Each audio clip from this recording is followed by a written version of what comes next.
I hadn't planned to revisit the darkest chapter of my life, but here I am. Unresolved pain has a way of clawing its way back when you least expect it. 15 years ago, my wife shattered our marriage in a way so public, so humiliating, that it still makes my stomach turn. Now, out of nowhere, she's back, stirring up feelings I thought I'd buried for good. Let me take you back to where it all began. I was married to Vanessa for 10 years, 10 years of what I believed was a strong, loving partnership.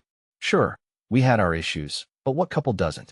I worked hard to provide for our family, sacrificing time, energy, and even sleep to make sure Vanessa and our 2 kids had the life they deserved. I thought we were happy. The cracks started showing in subtle ways. Vanessa grew distant, even dismissive. She would laugh at my jokes a little too loudly when her friends were around, making me feel like the butt of some private joke. She started going out more often, attending events I wasn't invited to because, as she put it, you wouldn't enjoy it. I brushed it off, chalking it up to the ebb and flow of marriage. But then the storm hit, and I realized how naive I had been.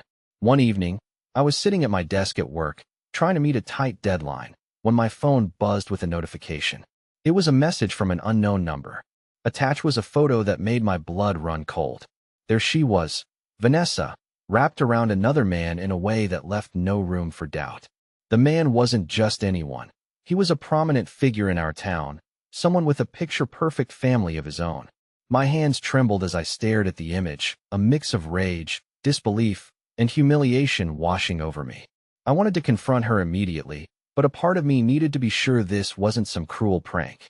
I took the photo to a friend of mine who worked in IT, and he confirmed it hadn't been doctored. This was real. My wife was having an affair with a married man, and someone out there thought I deserved to know. When I finally confronted Vanessa, her reaction was colder than I ever could have imagined. She didn't deny it. In fact, she seemed almost smug, like she'd been waiting for this moment.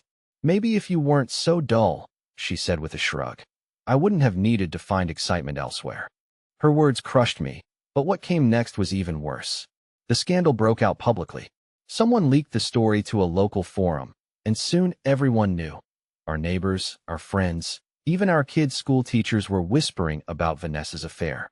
I couldn't walk into a grocery store without feeling the weight of their judgmental stares. Vanessa didn't seem to care. She left without so much as a backward glance, moving in with her lover and leaving me to deal with the fallout. The house, the kids, the endless questions about what had gone wrong. It was all on me. I was drowning, but she didn't seem to notice, or maybe she just didn't care. I spent the next few years in survival mode, doing my best to shield our kids from the worst of it. Vanessa's new relationship fizzled out as quickly as it began, and she moved away shortly after, leaving chaos in her wake. For a long time, it felt like I was finally free of her shadow, but last week, that shadow came crashing back.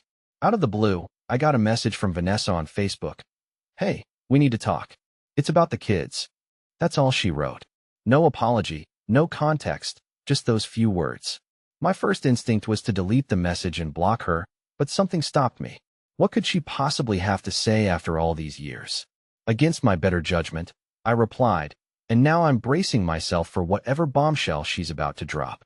When Vanessa messaged me, I didn't sleep that night. My mind raced with possibilities. What could she possibly want?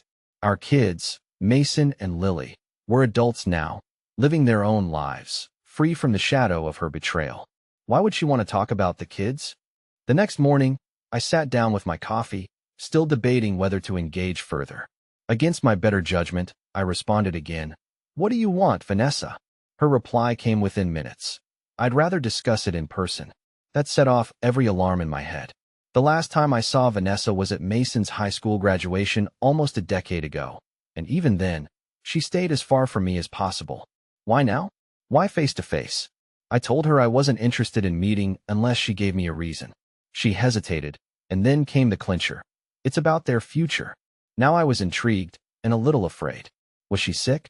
Was she trying to worm her way back into their lives? I agreed to meet her at a nearby coffee shop, neutral ground where I could keep my guard up. When I arrived, I barely recognized her. Vanessa had aged, but not gracefully. The confident, radiant woman I once knew had been replaced by someone who looked worn out and frazzled. But her smug demeanor? That was still intact. She didn't even bother with pleasantries. "Thanks for coming," she said, stirring her overpriced latte like we were old friends. "Get to the point," I replied, my voice cold. "What do you want?" She smirked, leaning back in her chair. "I need your help." I nearly laughed. "Help?" The woman who destroyed my life, dragged my name through the mud, and abandoned her family had the audacity to ask for help. I kept my composure, though, because I needed to hear what she had to say. "It's Mason and Lily," she continued. "They've been in touch with me recently. They think I should have a bigger role in their lives, and honestly, I think they're right." My blood boiled. This wasn't about the kid's future, it was about her. Vanessa had always been a master manipulator, spinning stories to suit her agenda. "They're adults, Vanessa. If they want you in their lives, that's up to them. What does this have to do with me?" Her eyes narrowed, and for a moment, the mask slipped. "I want us to present a united front," she said, her voice dripping with fake sincerity. "For their sake, I think it would mean a lot to them if we could reconcile." I stared at her, stunned. Was she serious? After everything she'd done, she wanted me to play happy family for appearances? "I don't think you understand," I said, my voice shaking with restrained anger. "There's no us, Vanessa. There hasn't been for 15 years. If you want to rebuild your relationship with the kids, do it on your own." Her face hardened.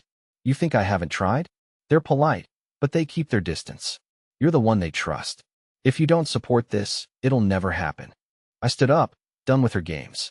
"That's not my problem, Vanessa. You made your choices, and now you have to live with them." As I turned to leave, she grabbed my arm. Her next words stopped me cold. "They don't know everything, you know, about what happened back then. But I could tell them." I froze. Was she threatening me? What secrets could she possibly hold over me? I turned back, my voice low and dangerous. "What are you trying to say, Vanessa?" Her smirk returned. "Let's just say the full story might complicate things for you. For all of us. Think about it." I left without another word, my mind spinning. What full story was she talking about? Had she been keeping something from me all these years? And why was she bringing it up now? Later that night, Mason called me out of the blue. His tone was casual, but something felt off. "Hey, Dad," he said. "Mom mentioned she saw you today. She said you guys were talking about, the family." I could hear the hesitation in his voice. He wasn't telling me everything. "What did she say, Mason?" I asked, my heart pounding. She hinted that you might not have been entirely honest with us about the divorce." My stomach dropped. Whatever game Vanessa was playing, it was just getting started. After my conversation with Mason, I didn't sleep. The idea that Vanessa could twist the truth, or worse, invent lies about our past to drive a wedge between me and my kids, filled me with rage. What had she said, and why now? The next morning, I decided to call Mason again. I needed to get to the bottom of this. "Mason," I began cautiously, "I need to know exactly what your mother told you. Did she say something specific?" There was a pause on the other end of the line. I could tell he was hesitant, probably worried about stirring up drama. She hinted that maybe the divorce wasn't entirely her fault," he said. "That there were things you never told us." I clenched my jaw, trying to keep my voice steady. "Did she say what those things were?" "She didn't go into detail," Mason admitted. "She just said you weren't as innocent as you made yourself out to be." I felt a wave of frustration and sadness. Vanessa had already caused enough damage, and now she was trying to rewrite history. "Mason, listen to me," I said firmly. "You know me. You've known me your whole life. I've always been honest with you and Lily. I never lied about what happened back then." He sighed. "I believe you, Dad, but maybe it would help if you told us everything. Like, the whole story. Mom made it sound like there's more to it." I took a deep breath. "You deserve to know the truth," I said. "Let's have dinner. I'll explain everything." That evening, Mason and Lily came over. I could tell they were nervous, unsure of what to expect. We sat down at the dining table, the same one that had been in the house during those chaotic days 15 years ago. I started from the beginning. "Your mother and I had been married for 10 years when everything fell apart," I said. "I thought we were happy. Sure, we had our arguments, but nothing that made me think she was unhappy. Then one day, I got a photo from an anonymous source, a picture of her with another man." Lily gasped. "Wait, you mean you found out through a photo? She didn't tell you?" I nodded. "That's right. Someone else exposed her affair. And it wasn't just anyone she was seeing. It was a married man, someone well known in the community. The fallout was brutal. The scandal went public, and everyone knew about it. I confronted her, and she didn't even deny it. In fact, I paused, struggling to keep my composure. She blamed me. She said I was boring, that I wasn't enough for her. And then she left, just like that. She moved in with him, leaving me to pick up the pieces. Lily's eyes welled up with tears. She just left us? She did, I said, my voice heavy. And for years, I tried to shield you both from the worst of it. I didn't want you to carry the weight of what she'd done. Mason leaned forward, his brow furrowed. But what about what she's saying now? That there's more to the story? I shook my head. There is no more to the story. She's trying to manipulate you, Mason. She wants to rewrite the past to make herself look better. She's always been good at that. Lily frowned. But why now? Why would she bring this up after all these years? I don't know, I admitted. But whatever her reason, it's not about making things right. It's about her. It always is. After they left, I felt a mix of relief and dread. Relief that I had been honest with my kids, but dread at the thought of what Vanessa might do next. She wasn't the type to back down easily, and I knew she had something up her sleeve. The next day, I got my answer. A knock at my door startled me out of my thoughts. When I opened it, I was greeted by a man in a suit, holding an envelope. "Are you Mr. Mark Peterson?" he asked. "Yes," I replied cautiously. He handed me the envelope. "You've been served." I opened it with trembling hands. It was a legal notice, a demand for mediation. Vanessa wanted to revisit the terms of our divorce. The legal notice was like a punch to the gut. Vanessa had the audacity to drag me back into her mess after all these years. Revisit the terms of our divorce. For what? Everything had been settled long ago. She left, I raised the kids, and we'd gone our separate ways. What could she possibly want now? I sat down and read the document carefully. Vanessa was claiming that she had been unfairly treated in the original agreement. She argued that she had been coerced into signing the divorce papers while emotionally distressed, and that she deserved a second chance to renegotiate. It was laughable. Coerced? Distressed? Vanessa had practically sprinted out of the house to be with her lover. She signed those papers without a second thought. But now, it seemed, she wanted more. More money, more validation, more chaos. I called my lawyer, Greg, the same man who had guided me through the hell of the original divorce. Greg was sharp, no nonsense, and didn't tolerate manipulation. "Mark, this is a classic Vanessa move," Greg said after I explained the situation. "She's trying to unsettle you. Plain and simple. The good news is, she doesn't have a leg to stand on. The terms of your divorce were ironclad. She's grasping at straws." That gave me some relief, but I couldn't shake the feeling that Vanessa had a bigger plan. She wasn't the type to make idle threats. A week later, we met for the first mediation session. I walked into the room to find Vanessa sitting confidently at the table, dressed to impress. Her lawyer, a smug-looking man who seemed just as manipulative as she was, sat beside her. "Nice to see you again, Mark," Vanessa said with a smile that didn't reach her eyes. I didn't bother responding.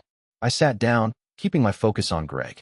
The mediator, a middle-aged woman with a calm demeanor, began the session by asking Vanessa to explain her position. Vanessa leaned back in her chair, exuding false vulnerability. "I was in a very dark place when the divorce happened," she began. "I wasn't thinking clearly, and I made decisions that I now regret. I believe I deserve a chance to revisit those decisions for the sake of fairness." Greg didn't let her finish.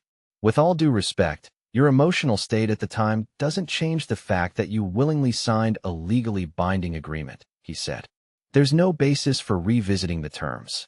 Vanessa's lawyer jumped in, spinning some nonsense about how circumstances had changed and how the law should reflect that. It was all smoke and mirrors, but I stayed quiet, letting Greg handle it. Then Vanessa dropped her bombshell.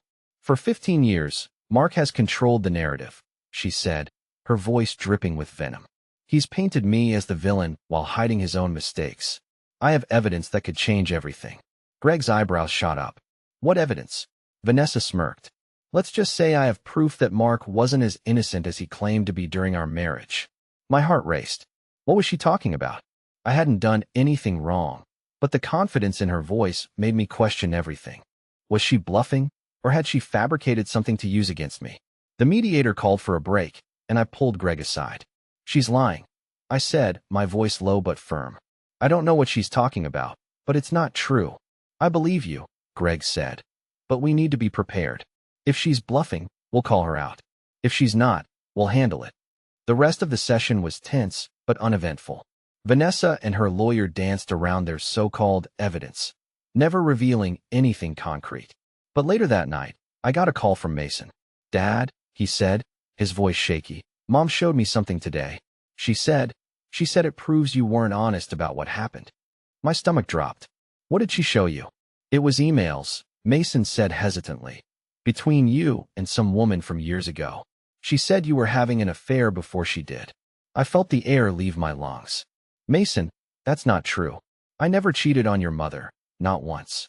"I want to believe you, Dad," Mason said, his voice cracking, but the emails looked real. I sat down, trying to process what he'd said.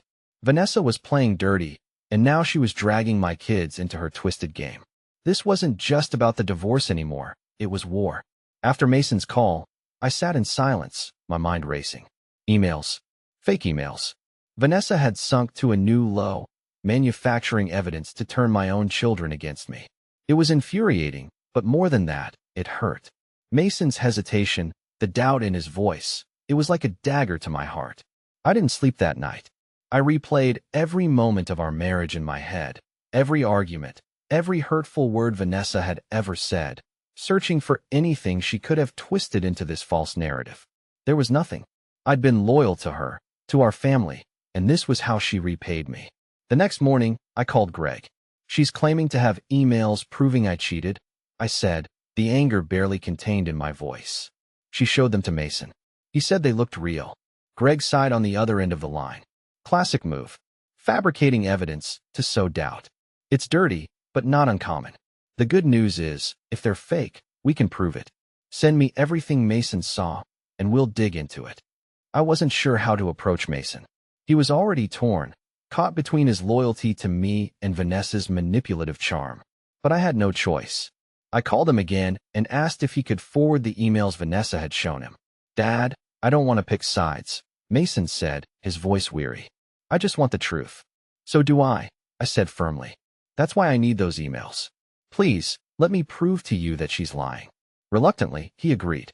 When the emails landed in my inbox, my stomach churned.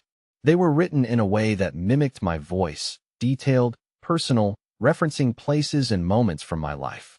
But they weren't mine. Someone had gone to great lengths to make these look real. I forwarded them to Greg, who immediately called me back. "These are well-crafted. I'll give her that," he said. "But they're fake. The metadata shows they were created recently, and whoever made them used a cheap, throwaway domain to send them. It's amateur work. We'll dismantle this in mediation." While that gave me some relief, I knew the damage had already been done. Vanessa's lies had planted seeds of doubt in Mason's mind, and I wasn't sure I could fully undo it. But Vanessa wasn't done yet. A few days later, I got another call, this time from Lily. She sounded upset, her words spilling out in a rush. "Dad, I don't know what's going on, but Mom called me today. She said she told me you tried to pay her off during the divorce to keep her quiet. Is that true?" I froze. "What? No, Lily, that's not true. Where is she getting this from?" "She said you offered her money to disappear so you could look like the victim," Lily said, her voice trembling. "She made it sound like she's been keeping secrets to protect you." I couldn't believe what I was hearing. Vanessa had created an entire narrative, painting herself as the noble martyr while framing me as the villain. "Lily," I said gently, "your mother is lying. I would never do something like that. She's trying to manipulate you and Mason. You have to see that." "I don't know what to believe anymore," Lily said, her voice breaking. "Why is she doing this now, after all these years?" "I wish I knew," I said, "but I promise you, Lily, I'll get to the bottom of this." That night, I felt more alone than ever. Vanessa's lies were driving a wedge between me and my kids, and I didn't know how to stop it. Every move I made felt like I was playing catch-up in a game I didn't even want to be part of. Then I got another message from Vanessa. "I warned you, Mark. You should have just played nice. Now everyone will know the truth, my truth." Her truth. It wasn't truth at all. It was poison, carefully crafted to destroy everything I had built since she left. But if she thought I would roll over and let her win, she didn't know me at all. The next morning, I called Greg with a new plan. "She wants to fight dirty?" "Fine," I said. "Let's fight back." Greg didn't waste time. "If Vanessa wants to fabricate lies and drag this out, We're going to expose her for the fraud she is, he said with a tone that made it clear he was ready for battle. But we need to hit her where it hurts, credibility. We started with the emails. Greg's team dug deeper, pulling metadata, server logs, and even the IP addresses tied to the fake messages. It didn't take long to uncover the truth. They'd been created on Vanessa's current laptop, sent from her personal Wi-Fi network. She hadn't even tried to hide her tracks. She's either arrogant or sloppy, Greg said when he showed me the evidence. But either way, we've got her. Next, Greg suggested we subpoena Vanessa's financial records to see if there was any truth to her claims about me paying her off. Unsurprisingly, there wasn't. Instead, we found something even more damning. Vanessa had been quietly draining a joint account we had forgotten to close after the divorce. Thousands of dollars had been siphoned over the years, money that should have gone to the kids. This is gold, Greg said with a grin. She's been stealing from you, Mark. This alone will blow up any claim she has about being mistreated in the divorce. But as satisfying as it was to have the upper hand legally, I couldn't shake the emotional toll of her lies. Mason and Lily were still caught in the middle, and Vanessa was working overtime to manipulate them. A week later, we had another mediation session. I walked into the room with Greg by my side, feeling more prepared but no less angry. Vanessa sat there with her smug smile, her lawyer looking equally confident. The mediator began the session, and Vanessa wasted no time diving into her performance. "I just want fairness," she said, her voice dripping with false sincerity. "Mark has controlled the narrative for years, and it's time the truth came out." Greg leaned forward, calm but firm. "Funny you should mention the truth, Vanessa," he said, "because we've uncovered quite a bit of it ourselves." He slid a folder across the table. Vanessa's lawyer opened it, and his face paled as he skimmed through the documents. "This," Greg continued, "is proof that the emails you're using to accuse Mark of infidelity were fabricated by you. And this," he added, sliding another folder across, "shows that you've been stealing from a joint account for years. I'd call that fraud, wouldn't you?" Vanessa's smile faltered. Her lawyer whispered something to her, but she didn't respond. For the first time, she looked unsettled. "I don't know what you're talking about," she said, but her voice lacked conviction. Greg didn't miss a beat. "We also have a statement ready to present in court from the IT specialist who traced the emails directly to your devices. And as for the financial records, they're airtight. Shall we escalate this to a criminal case, or are you ready to drop these baseless claims?" The room was silent. The mediator cleared her throat, clearly uncomfortable with how one-sided the session had become. "Perhaps we should take a short break," she suggested. Vanessa stormed out, her lawyer trailing behind her. I stayed in my seat, staring at the empty chair she had left behind. Part of me felt vindicated, but another part felt exhausted. When we reconvened, Vanessa's demeanor had shifted. She was quieter, her confidence visibly shaken. "Let's be clear," Greg said.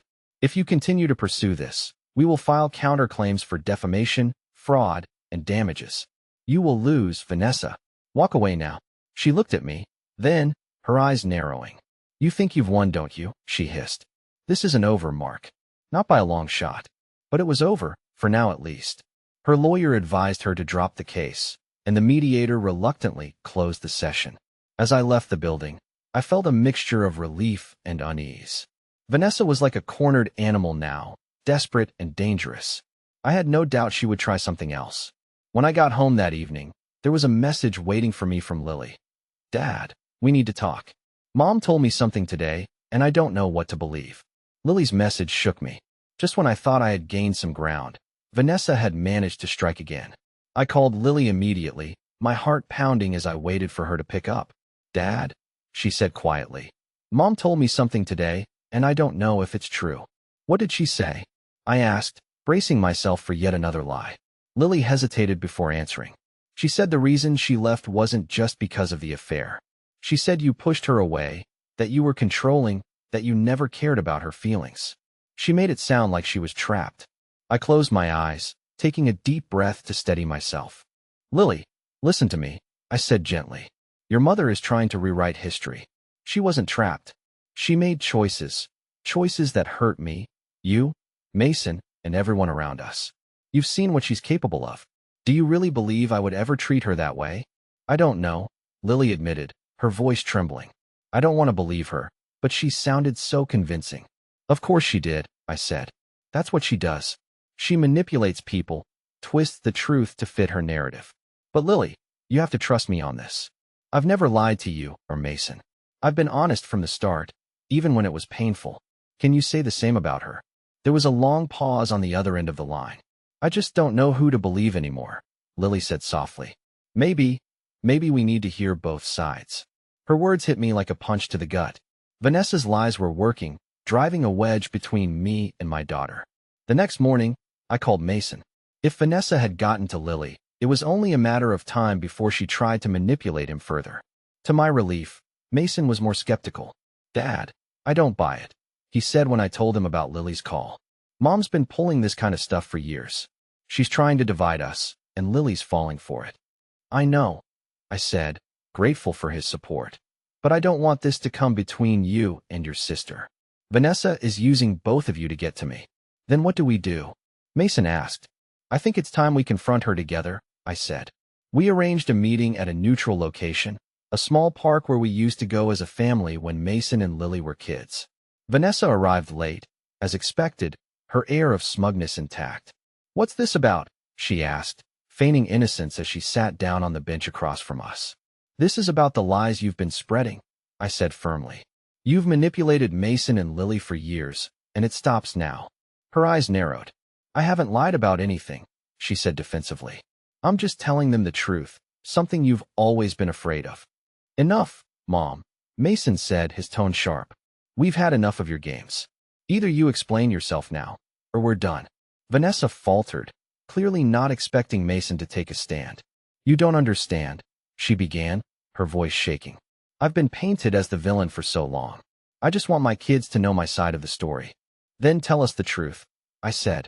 Why did you leave? Why did you cheat? And why are you still trying to tear this family apart? For a moment, Vanessa looked like she might actually be honest. But then her mask slipped back into place. I don't owe you anything, Mark, she spat. You're the one who drove me away. You made me feel invisible, unloved, and now you're turning my own children against me. You turned them against yourself, I said coldly. You made your choices, Vanessa, and now you're trying to blame me for the consequences. She stood abruptly, her face twisted with anger. You think you're so perfect, don't you? She snapped. Well, let's see how perfect you look when the truth comes out. With that, she stormed off, leaving the three of us in stunned silence. Dad, Lily said softly, I think I see what you mean now. Mason put a reassuring hand on her shoulder. We're not going to let her do this anymore, he said. For the first time in weeks, I felt a glimmer of hope. Vanessa's lies were starting to unravel, and my kids were finally beginning to see her for who she really was. But I knew this wasn't over, not by a long shot. The confrontation in the park marked a turning point, but it didn't end Vanessa's games. I knew her too well. She wouldn't give up until she had the last word, no matter how much damage it caused. A week passed without any new drama, but I couldn't relax. Mason and Lily seemed calmer, more skeptical of their mother, but I could tell they were still processing everything. I tried to focus on giving them stability, but the tension lingered like a storm cloud. Then, late one evening, my phone buzzed with a notification. It was from Mason. Dad, you need to see this, the message read, followed by a link to a video. My stomach churned as I clicked on it. The video was from a small local news outlet, one I hadn't heard of before. The headline made my blood run cold. Scandalous past resurfaces. Local woman opens up about being silenced after divorce. The video began with Vanessa sitting in a dimly lit room, her face painted with carefully rehearsed vulnerability. She spoke directly to the camera, her voice quivering just enough to seem authentic. For years, I've stayed silent, she began.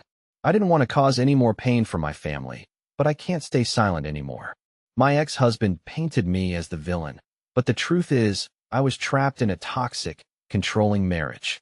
I made mistakes, yes, but so did he, and it's time people heard my side of the story.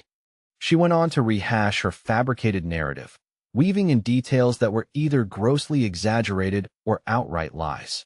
She even mentioned the fake emails, presenting them as undeniable proof of my supposed infidelity. My hands shook as I watched. Vanessa wasn't just trying to manipulate Mason and Lily anymore. She was taking her lies public, dragging my name through the mud for everyone to see. I immediately called Greg. "This is defamation, plain and simple," he said after I sent him the video. "She's crossed the line, and we're going to make sure she pays for it." The next day, Greg filed a cease and desist letter, demanding Vanessa retract her statements and remove the video. We also contacted the news outlet, providing evidence that the emails were fake and outlining Vanessa's history of manipulation. To their credit, they took the video down quickly, but the damage was done. Mason and Lily were furious. "She's gone too far," Mason said, his voice tight with anger. "Mom's not just hurting you. She's making all of us look bad. She's embarrassing us," Lily added. "How could she do this to her own family?" For the first time, I saw my kids fully turn against Vanessa. The doubt she had planted was gone, replaced by a deep sense of betrayal. Vanessa, of course, didn't take the cease and desist lightly. She doubled down, posting on social media about how I was silencing her and hiding the truth. But her lies didn't hold up under scrutiny. People began to see through her, especially when Greg released a statement outlining the evidence of her fraud. The turning point came when one of Vanessa's old friends, someone who had distanced herself years ago, came forward with damning information. She revealed that Vanessa had been planning her affair for months before it became public, even bragging about how she would leave me and start fresh. The friend provided screenshots of text messages and emails that completely dismantled Vanessa's story. With this new evidence, Greg moved quickly to file a defamation lawsuit. Vanessa's lawyer tried to negotiate, but it was clear they were losing. Faced with mounting legal pressure and the loss of what little credibility she had left, Vanessa finally backed down. She issued a half-hearted apology, claiming she had acted out of emotion and misremembered certain details. It was a pathetic attempt to save face, and no one bought it. But by then, it didn't matter. The truth was out, and my kids finally understood the full extent of their mother's lies. The last time I spoke to Vanessa was at the final mediation session, where she agreed to drop all claims and leave me and the kids alone. As I walked out of the room, I felt a weight lift off my shoulders. 15 years of lies, manipulation, and pain were finally behind me. I had my kids' trust, my dignity, and the knowledge that Vanessa could no longer hurt us. It wasn't the ending I had hoped for when we first got married, but it was an ending, and sometimes that's enough.